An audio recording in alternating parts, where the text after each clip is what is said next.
बिस्मिल्लाहिर्रहमानिर्रहीम अस्सलाम वालेकुम। आज हम बना रहे हैं कुश्ती, जो कि मिस्र की बहुत ही मशहूर रेसिपी है और मिस्र में ये बहुत ज़्यादा पसंद की जाती है और वाकई ये बहुत टेस्टी और बहुत ही मज़े की बनी थी। तो आज आपके साथ इसकी रेसिपी मैं शेयर कर रही हूँ।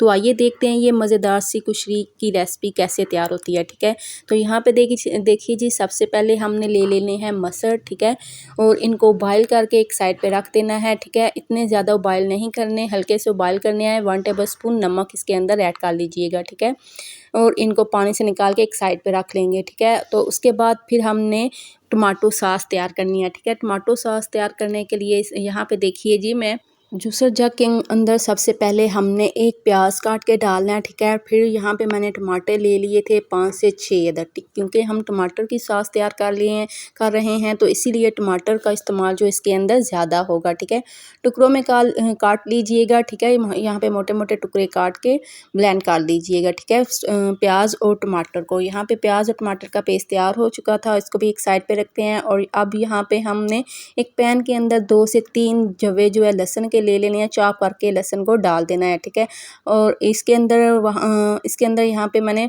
2 से 3 टेबलस्पून कुकिंग ऑयल ऐड किया था और लहसुन को हल्का सा हमने ब्राउन कर लेना है। ठीक है, ज़्यादा ब्राउन ना कीजिएगा, हल्का सा ब्राउन करना है। उसके बाद फिर इसके अंदर जो हमने पेस्ट तैयार किया है टमाटर और प्याज का, वो इसके अंदर हम ऐड कर देंगे और हल्के हाथ से हमने मिक्स कर लेना है। अब इसके अंदर मैं 1 टेबलस्पून खुश्क धनिया पाउडर ऐड कर रही हूँ और 1 टेबलस्पून इसके अंदर मैंने ज़ीरा पाउडर ऐड किया। ठीक है, और साथ ही इसके अंदर मैंने 1 टेबलस्पून कुटी हुई लाल मिर्च ऐड कर दी है। ठीक है, ये तीनों चीज़ें डाल के अच्छी तरह से हमने मिक्स कर लेना है। और यहाँ पे देखिए जी, मैंने 1 टेबलस्पून इसके अंदर काली मिर्च का पाउडर भी ऐड किया। ठीक है, और यहाँ पे मैंने 1 टेबलस्पून नमक ऐड कर दिया। ठीक है, ये मसाले ऐड करके अच्छी तरह से मिक्स करने हैं, ऊपर से 5 मिनट कवर करना है।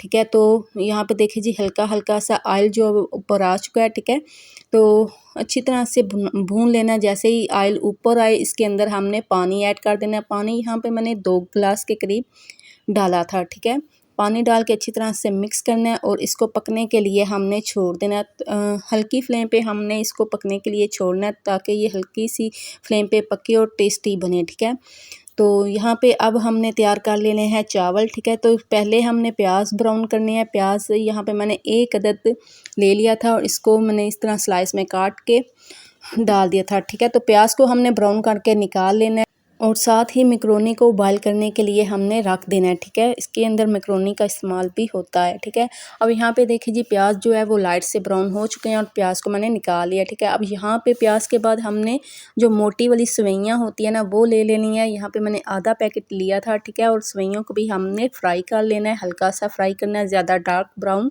नहीं करना। यहाँ पे देखिए जी, सेवइयाँ जो हल्की सी ब्राउन हो चुकी हैं और हमने सेवइयों को भी निकाल लेना है। ठीक है, अब जो बाकी ऑयल बचा था ना, इसके अंदर हमने पानी डाल देना। जितने अब हमने चावल भिगोए हैं ना, उसी हिसाब से हम पानी डालेंगे। यहाँ पे मैंने 2 गिलास जो है चावल भिगो के रखे थे और मैंने 2 गिलास ही इसके अंदर पानी डाला है। ठीक है, 1 टेबलस्पून नमक और 1 टेबलस्पून इसके अंदर चिकन पाउडर ऐड कर देंगे। ठीक है, और ऊपर से प्लेट देंगे। जैसे ही पानी को बॉयल आए, ठीक है, तो इसके अंदर हमने चावल ऐड कर देने हैं। ठीक है, अब चावल को यहाँ पे हमने ज़्यादा नहीं गलाना, हाफ़ टन गलाएंगे। जैसे खिले खिले चावल होते हैं ना, वैसे हमने तैयार करने हैं। और साथ ही इसके अंदर जो हमने सेवइयों को ब्राउन करके फ्राई करके निकाला था, वो भी ऐड कर देंगे, ताकि सेवइयाँ भी जो है ना, वो अच्छी तरह से चावलों के साथ पक जाए